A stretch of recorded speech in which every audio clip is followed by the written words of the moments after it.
So Nigel Farage wanted to talk to me about rough sleeping and homelessness, because I just wrote a book called The Making of a Beggar.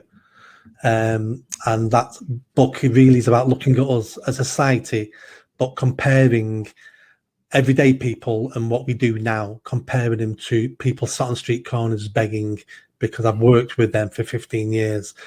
And I've seen a lot of similarities now about how we're all relying now on someone else to fix our problems, someone else to give us money, someone to buy something for us. We don't want to take responsibility. It's always someone else's fault. And all those things are what people sat on the street corners begging will tell you. It's not their fault.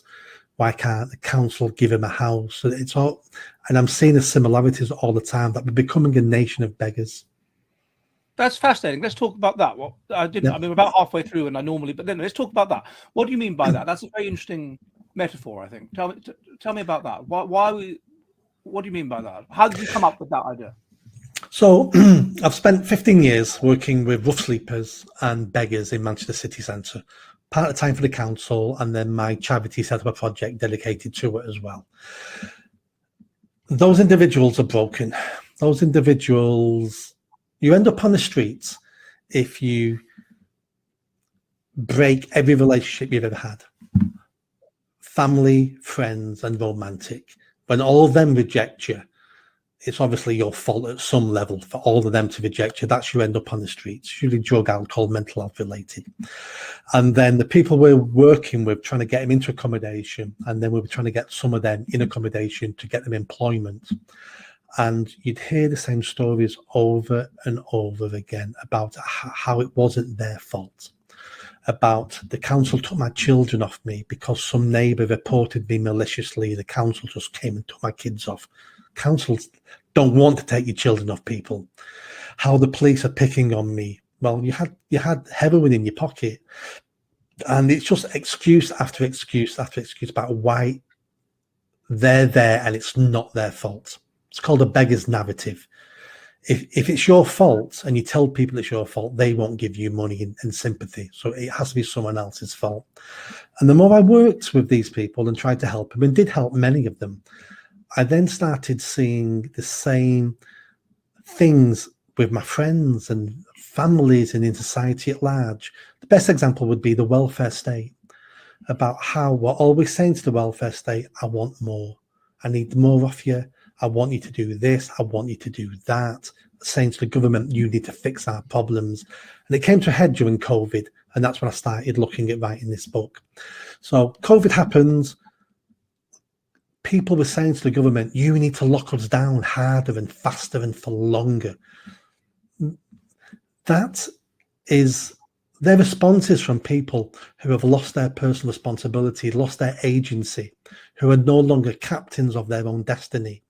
If somebody wants to lock themselves down because they're terrified of COVID, well, that's acceptable. But wanting the government to lock you down doesn't make sense. And you want to be a prisoner, essentially. You want to be a prisoner who gets their 3 square meals a day. Yes. And they're exercising in the yard. Yeah, because you want to give somebody else the responsibility for your life instead. And that's what communism was, wasn't it? Communism really was the state is responsible. The state will look after you from cradle to grave. Yeah. You don't need to take, and this idea of rights, of human, it is my right to see a doctor for free. It is my right.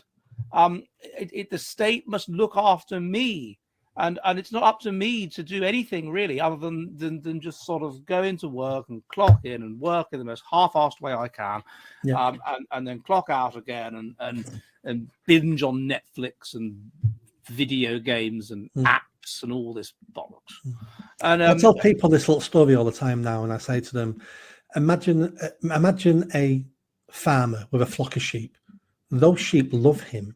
He protects them from the wolves. He looks after them. He feeds them. He spends his money paying for the vets and paying for hay and paying for extra food, and they feel safe and secure. But one day that farmer turns up with a stun gun and a butchering knife. A false sense of security isn't real security. No, it's not. But that's what Jesus said, that he was the leader of the flock, of the sheep, of the sheeple. We're looking for our shepherd all the time. But there's the same life of Brian. You don't need to follow me. You don't need to follow anybody. You want to work it out for yourselves. Yeah, you're exactly. all individuals. You're all different. I'm not, and I'm not. That it's that kind of mentality that you're dealing with. Lock me down harder, baby. I mean, it's fascinating. Okay, we're